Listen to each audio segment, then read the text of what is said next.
Ke Independence Day Cup Under 17 Football Tournament Arajar Arpauso Wapen Manda ke West Giant Hills District Sports Association depoi ke cewakut ni daga yakun final ha perdikannya Wasa wa ke khimusnyang.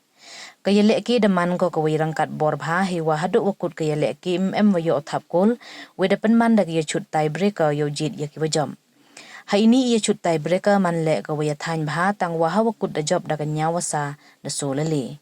Hakani kesengi de sam le ye khusnam chek wi le ke he wa ye nam top scorer de yo do repi o shla wa na kan nya Wasa o de yo thap san kol ye nam man of the match de yo do ini manar ye nam best goalkeeper de yo do Richard Khai we ye nam player of the tournament de yo do Dawan Salanmi Malang ki wa waro na kan nya Wasa Kanya Wasa kam ka job de yo gala ye ka song paisa wali pau hajar tengka kat wa ka khimus nyang kam ka warem de yo ka ar pau hajar tengka de lang wa ki trophy Yakni ke Independence Day Cup the one open hap perda da audisi ke West Giant Hill District UBS Solia.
Kemusian dorbar cnong, komanda runners up.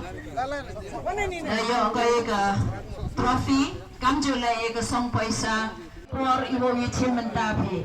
Congratulations, Sachin. Congratulations.